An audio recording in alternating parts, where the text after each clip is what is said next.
Amém, irmãos. Vamos abrir a palavra de Deus, o Evangelho de Jesus Cristo, segundo escreveu Mateus, o capítulo 21, do versículo 1 ao versículo 11. A proporção que os irmãos encontrarem o texto, peço a gentileza que se coloquem de pé em reverência à palavra de Deus. Se quando todos estiverem de pé, se puderem, tiverem alguma dificuldade, nós vamos entender, podemos ler o texto. Mateus 21, 1 a 11. Deus 21, 1 a 11. Eu vou ler, os irmãos acompanham. Quando se aproximaram de Jerusalém e chegaram a Betfagé, ao Monte das Oliveiras, enviou Jesus 2 discípulos, dizendo-lhes: Ide à aldeia que está diante de vós, e logo achareis presa uma jumenta, e com ela um jumentinho. Desprendei-a e trazei-nos. E se alguém vos disser alguma coisa, respondei-lhe que o Senhor precisa deles, e logo os enviará. Ora, isso aconteceu para se cumprir o que foi dito por intermédio do profeta. Diz a filha de Sião: Eis aí te vem o teu rei, humilde, montado em jumento, um jumentinho, cria de animal de carga. Indo os discípulos, e tendo feito como Jesus lhes ordenara, trouxeram a jumenta e o jumentinho. Então puseram em cima deles as suas vestes, e sobre elas Jesus montou. E a maior parte da multidão estendeu as suas vestes pelo caminho, e outros cortavam ramos de árvores, espalhando-os pela estrada. E as multidões, tanto as que o precediam, como as que o seguiam, clamavam: Hosana ao Filho de Davi, bendito que vem em nome do Senhor, Hosana nas maiores alturas.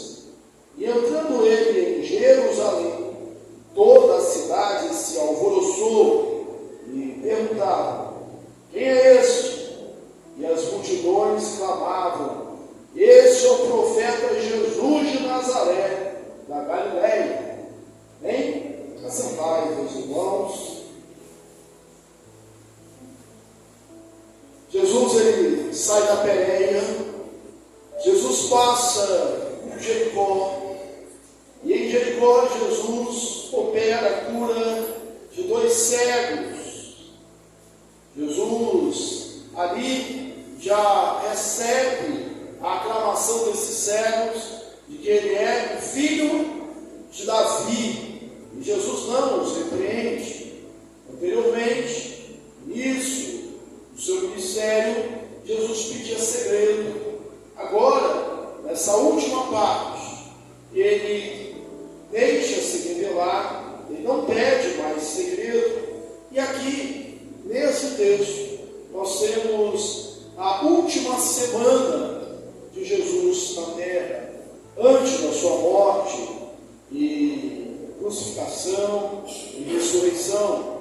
Aqui nós temos aquilo que é chamado início da semana da paixão de Cristo, a entrada triunfal de Jesus em Jerusalém.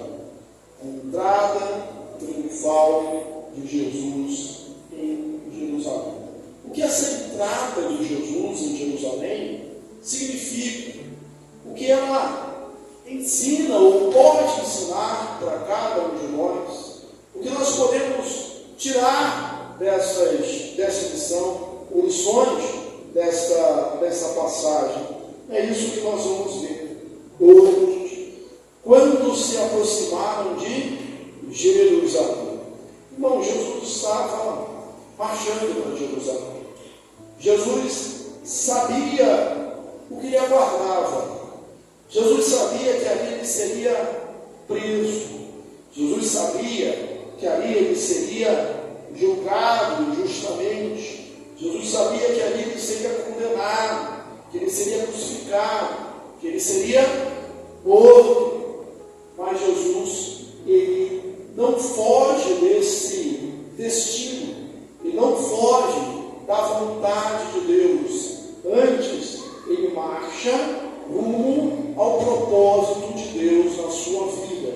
Nada foi por acaso, nada foi um acidente, nada foi porque os homens quiseram, nada foi de improviso, tudo estava nos planos de Deus. Deus está sentado no seu alto e sublime trono.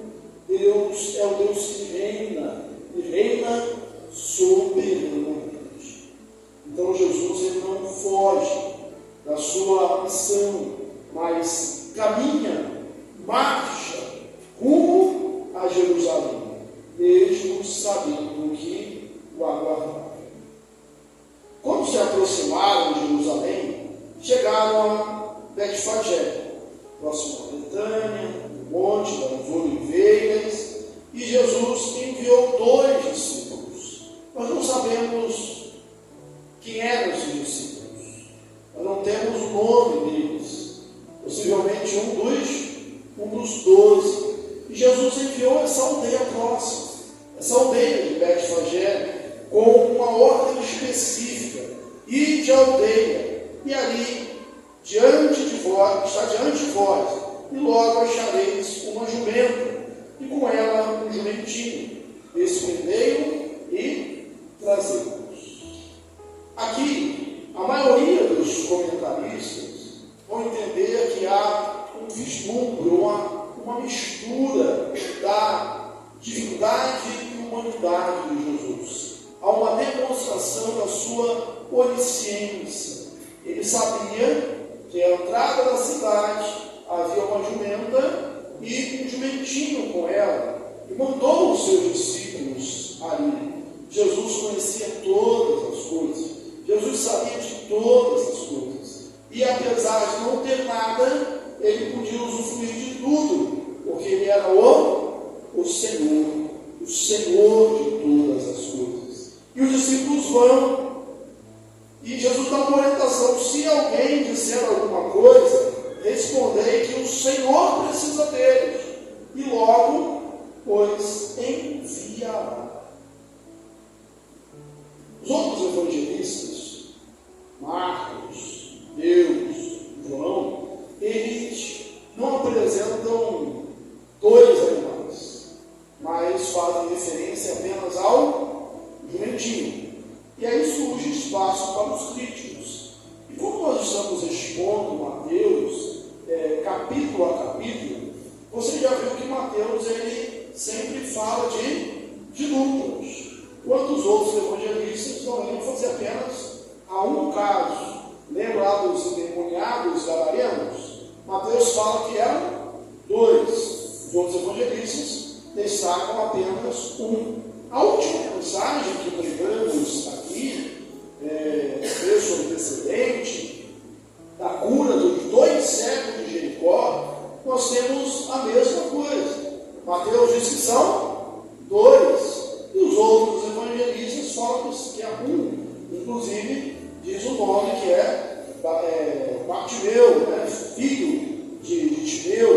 Então, Mateus ele dá ênfase aos 2, e os outros não. Não quer dizer que não tinham 2, mas que o endemoniado é o que era mais bravo, que dava mais, chamava mais atenção, e da mesma forma o cego. Um chamava mais atenção, ou era mais conhecido, até chamado pelo nome de Bartimeu. Podia haver também 2 animais, e os discípulos, os evangelistas, os outros textos, destacaram apenas um, que foi o que Jesus montou, que Jesus montou. Mas aqui em Mateus, os livros dizem assim, a nossa Bíblia, a nossa versão, não nos dá margens para nenhuma confusão. Mas versões mais antigas dizia, ao invés que eles puseram em cima deles as suas vestes, fala que puseram os seus mantos. Aí diz assim, e Jesus montou sobre eles. Ainda faz uma confusão, ou seja, Jesus montou os dois ao mesmo tempo. É uma cena que não era possível, né? O evangelista não sugeriu isso. Mas quando ele diz que montou sobre eles, montou sobre os mantos.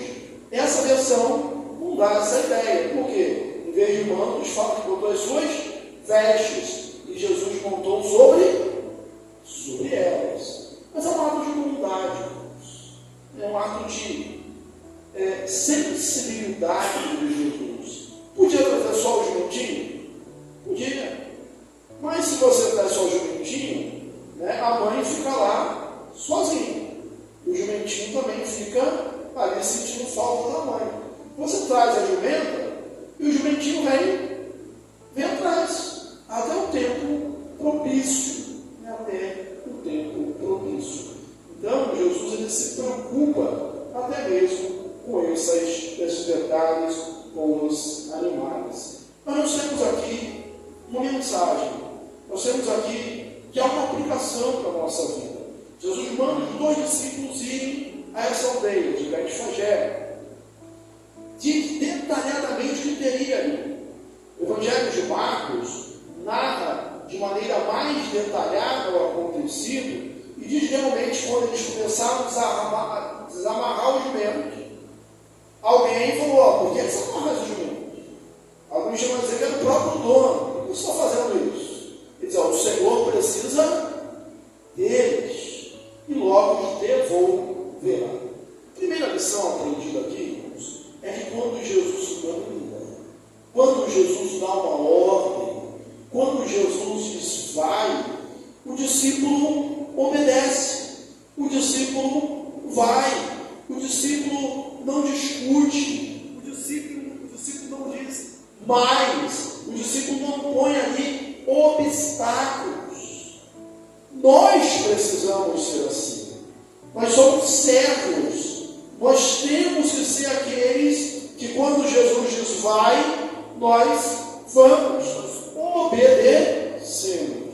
Eles não perguntaram, Senhor, por quê? Senhor, para quê? Nós somos mestres. Nós somos criados, né? A nossa geração pergunta, por quê? Para quê? E questionamos. Isso pode ser bom por um lado, mas em termos de fé, em termos de obediência a Jesus, em termos de sermos servos, discípulos, isso não funciona. O Senhor manda e o servo obedece. É assim que funciona. Mas será que vai estar lá mesmo? Será que a gente não vai fazer uma viagem em vão, uma viagem à toa? E qual será o jumentinho? Se tiver mais, se tiver uma opção, uma fila, né? Mas as coisas acontecem igual Jesus realmente disse. E quando apareceu a narrativa lá do evangelista Marcos, alguém perguntando por que eles estavam desamarrando o jumentinho, ele foi inventar uma desculpa deles. Eles não deram a sua própria solução. Eles não disseram, é rapidinho, a gente vai ali e já volta. Eles falaram exatamente o que Jesus mandou fazer. O Senhor precisa deles. O Senhor precisa deles. E logo os enviará. E o homem imediatamente deixou. Não houve mais controvérsia, não houve mais discussão, não houve a pergunta que Senhor, quem é? Alguns comentaristas chegam a dizer que Jesus conhecia, que a pessoa conhecia Jesus, ou que Jesus já tinha deixado se preparar, mas não temos como saber. O fato é que as coisas aconteceram como Jesus disse que elas aconteceriam. E nós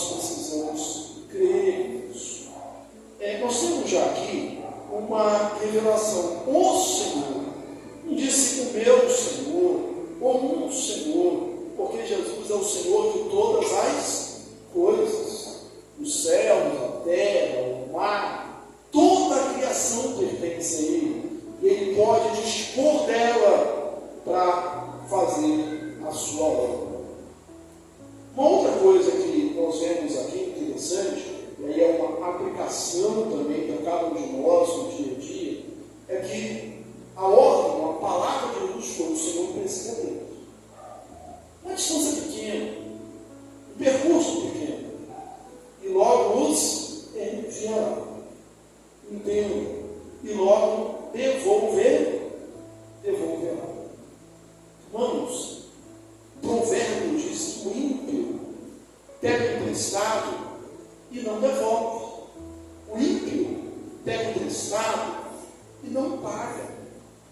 Com o piedoso, com o pio, é diferente.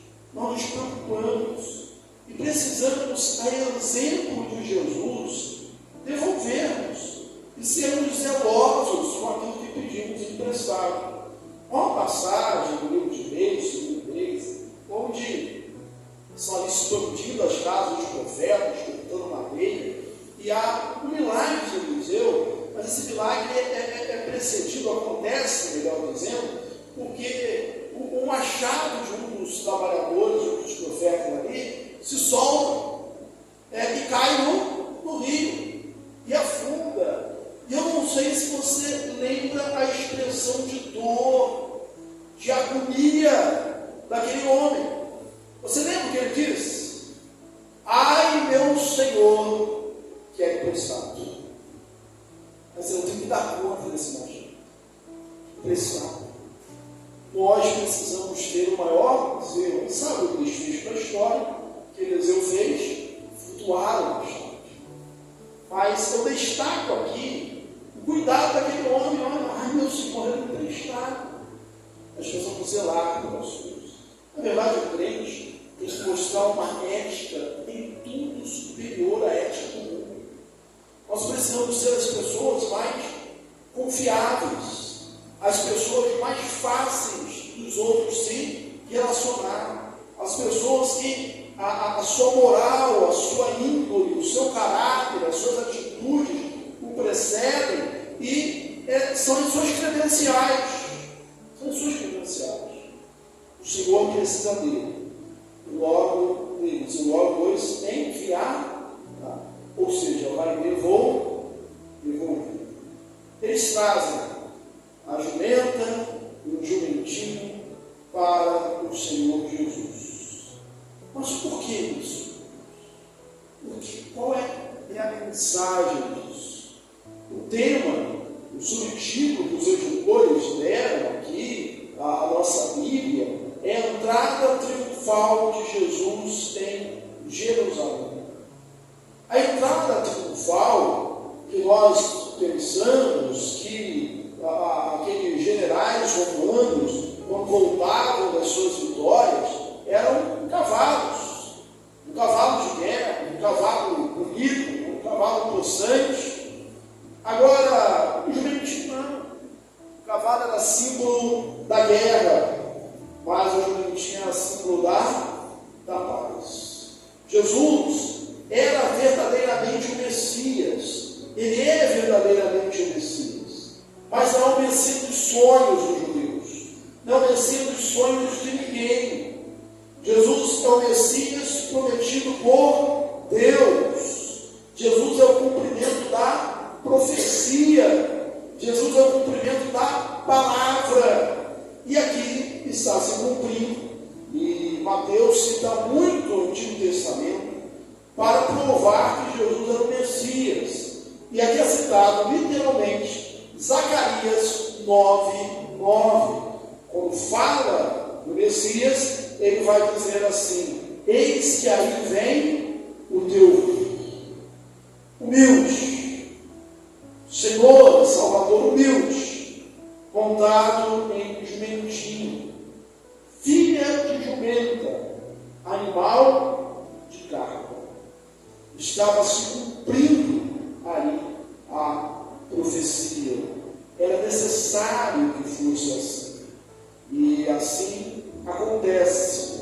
Os mínimos detalhes, Jesus está providenciando isso.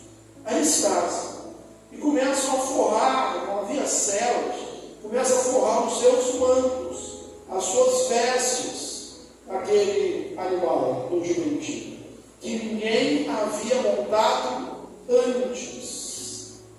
Ninguém havia montado antes. Destaque isso. Por dois motivos. Primeiro, as coisas santas, grandes, era necessário que não havia sido usado antes por ninguém. Fosse puro. E assim aconteceu. Era necessário que fosse um animal que ainda não tivesse sido usado. E seria usado pela primeira vez por Jesus. Isso aconteceu também em relação à morte do Senhor.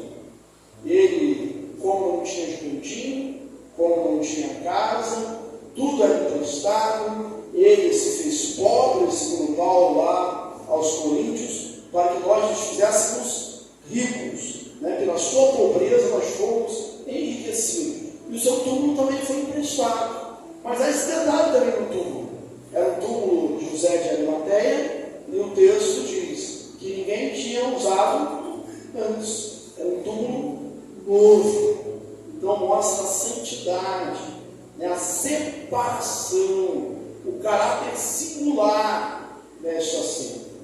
Mas uma outra razão, a segunda razão, que eu peço para você destacar, eu não sei se você já tentou montar um jumentinho que nunca foi montado antes. Não sei se você já fez isso. O que significa um animal que nunca foi montado antes?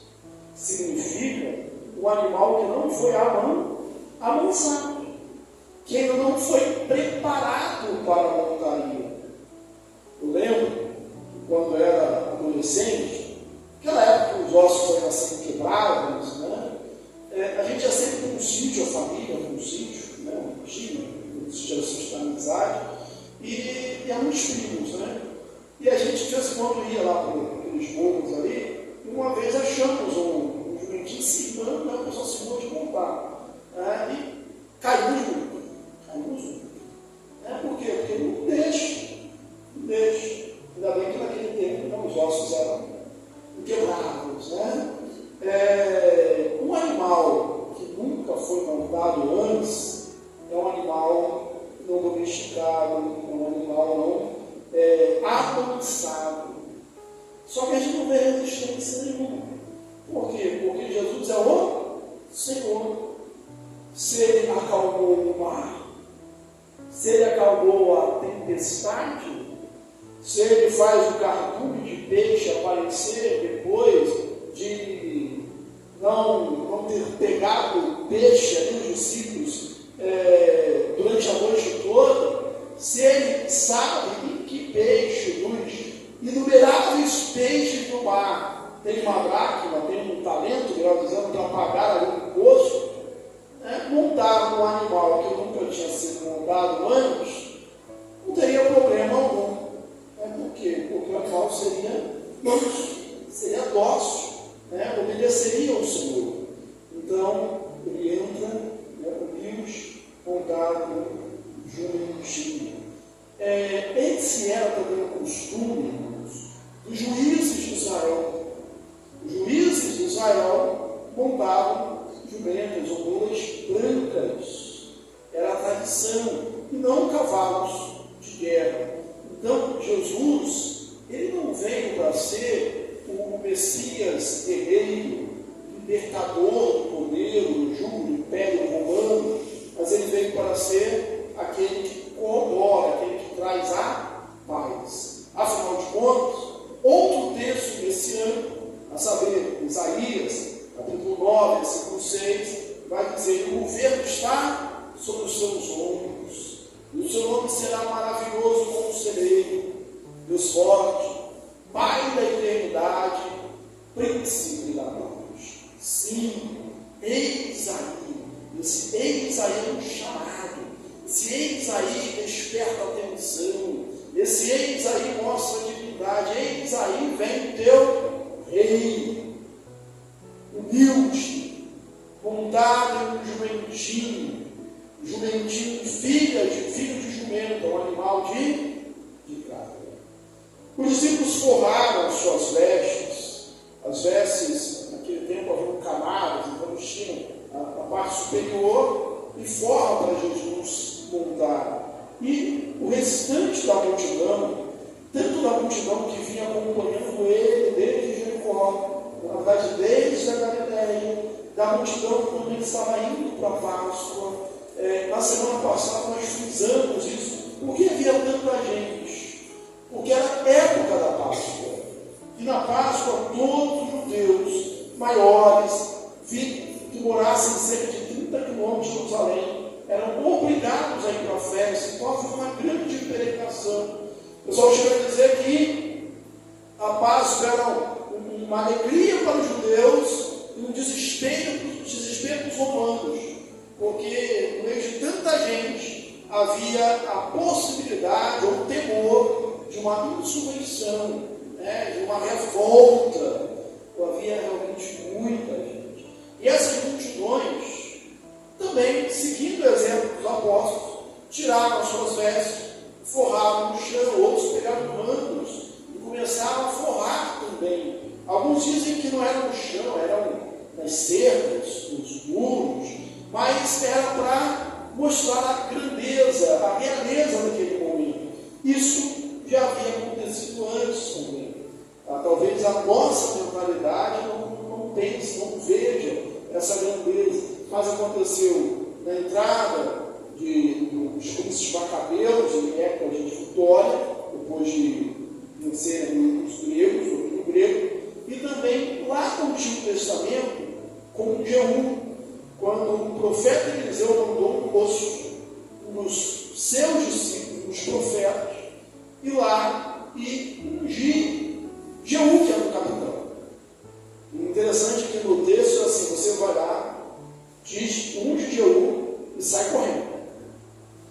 Você tem como sair correndo, né? Você podia ser morto, né? Mas vai lá, unge Jeú e sai correndo. E foi exatamente o que ele fez. Quando ele chegou, até uma palavra, para qual de nós? Ou seja, ele entrou, ele foi ungido, e saiu correndo. E quando Jeú saiu, perguntaram: o que esse louco veio falar? Aí ele falou exatamente o que o profeta tinha falado. Eis que te unjo como rei de Israel. Você vai acabar com a casa de Acabe, vai exterminar Jezabel, vai vingar o sangue dos profetas inocentes. E aqueles homens, os amigos de Jeú, os comandados de Jeú, logo pegaram suas vestes e forraram para ele passar por cima. A multidão fez isso e clamava, gritava. Não era um rei que havia vencido uma batalha humana, não era um rei que vinha trazendo seus subjugados de guerra para serem lançados nos coliseus e serem comidos pelas feras. Não era um rei que tinha matado muita gente, mas era um rei vencedor, era o rei dos reis, que não com o sangue dos outros, mas com o seu próprio sangue libertaria muitos, daria vida a muitos e estabeleceria o seu reino, um reino que não há de comida nem bebida, um reino que é do Espírito, mas é um reino que não tem fim, é um reino eterno. E a multidão clamava. Na época da Páscoa, era comum eles cantarem grande Israel, era o Salmo 113 ao Salmo 118. E no Salmo 118 tem essa expressão: Hosana, bendito que vem em nome do Senhor. O que significa Hosana? Hosana significa salva-nos agora, por favor, salva-nos. Era o grito daquela multidão: salva-nos agora, chegou o tempo, chegou a hora, salva-nos. E a entrada triunfal de Jesus, o nosso coração, a nossa vida, a nossa história, merece também, é necessário que haja esse claro, Senhor, salva-nos. O que nós precisamos é de salvação. Mas nós temos aqui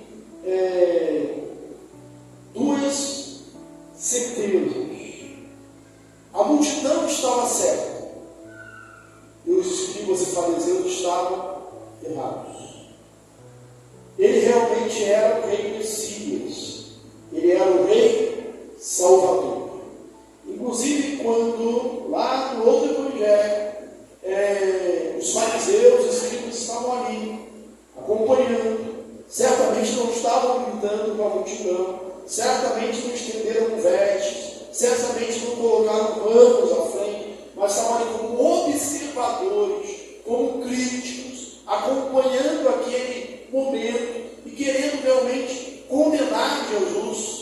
A propósito, isso aqui é um texto que mostra a coragem de Jesus não fugir da cruz. Por quê? Há muito, as autoridades judaicas estavam tramando já como prenderiam e como matariam. E Jerusalém é o centro do poder deles.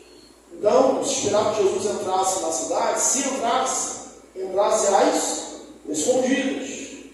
Mas ele entra de maneira suntuosa, de maneira triunfal, sendo aclamado pela multidão. E quando os escribas e fariseus dizem, repreende os teus discípulos, o que é que Jesus respondeu? Se eles se calarem, até as próprias pedras clamarão. Eles não podem se calar. E se calarem, as próprias pedras. Nós vamos proclamar. Agora, se nós não proclamarmos, as próprias pedras clamarão. A obra de Deus vai ser feita conosco ou a despeito de nós.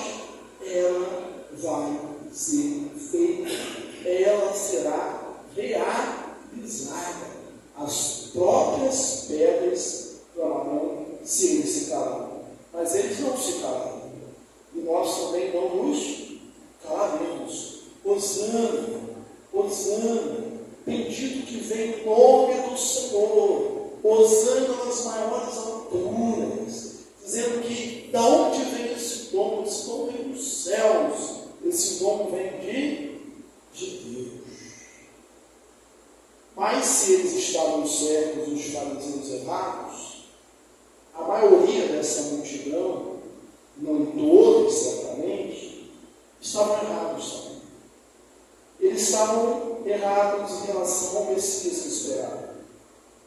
Eles esperavam o Messias político, o Messias guerreiro, o Messias libertador do poder de Roma, do jugo humano, e não das cadeias espirituais.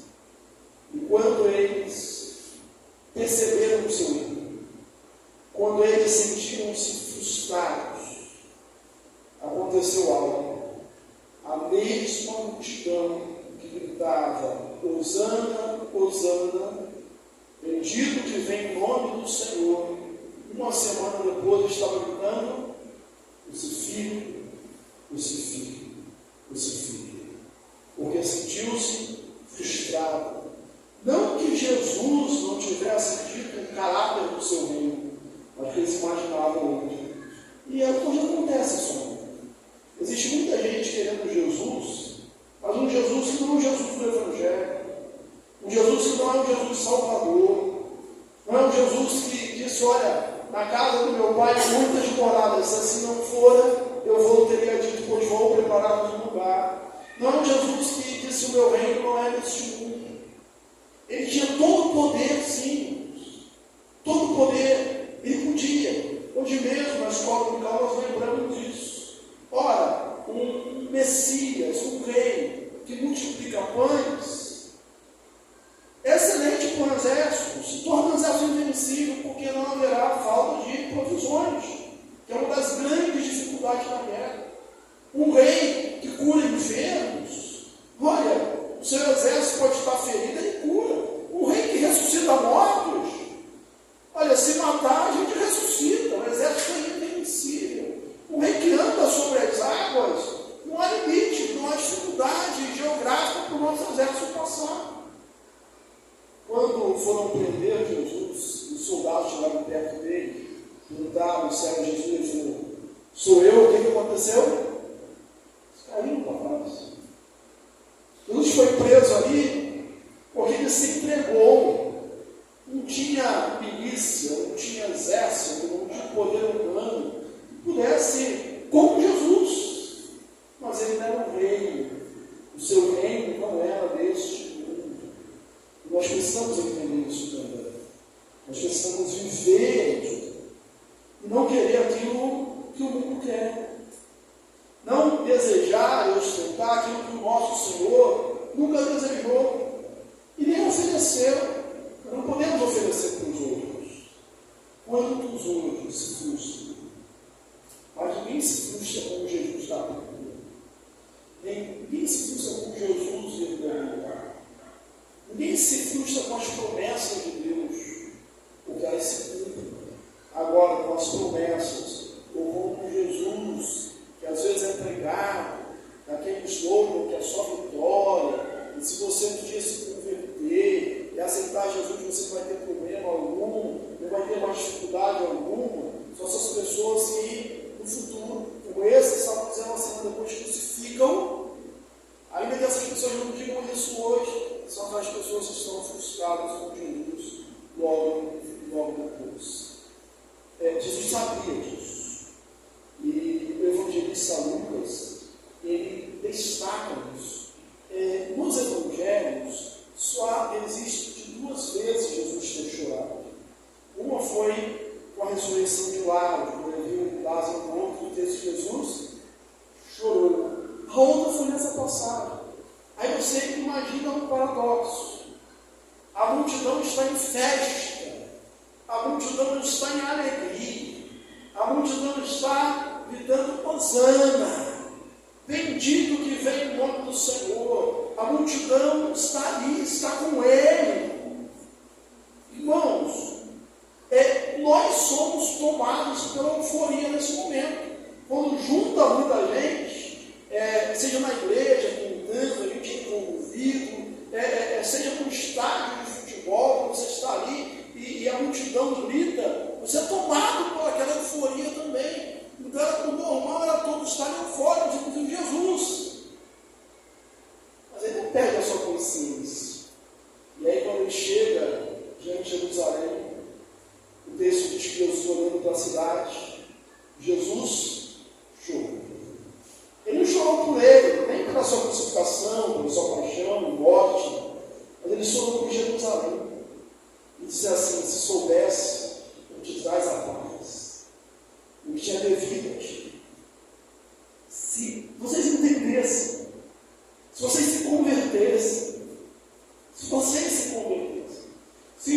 entendessem que tipo de Messias eu sou. Mas Jesus sabia que eles não entenderam.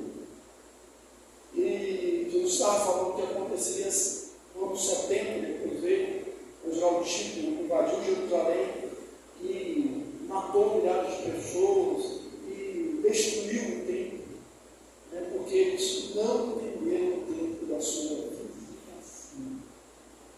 Isso é uma grande responsabilidade.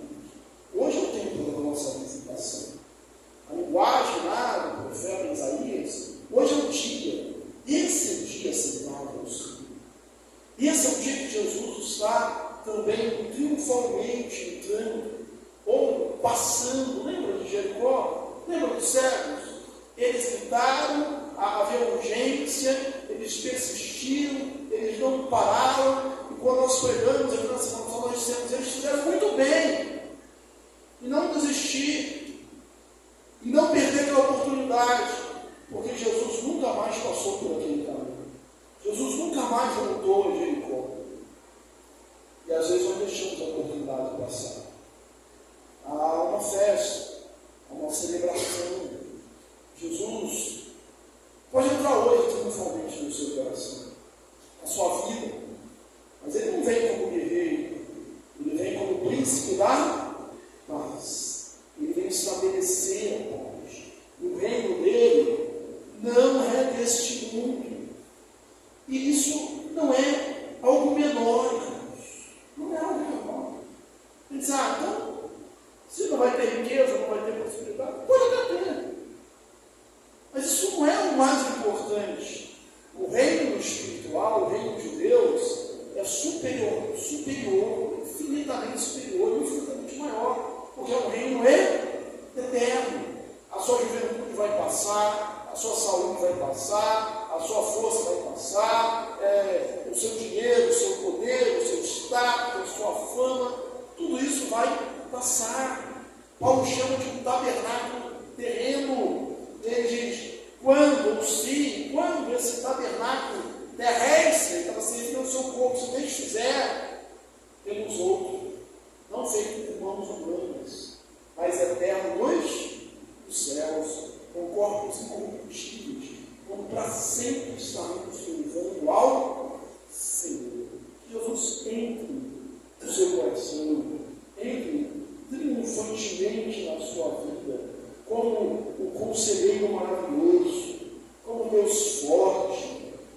Pai da eternidade, como príncipe da paz, e ocupe o trono da sua vida.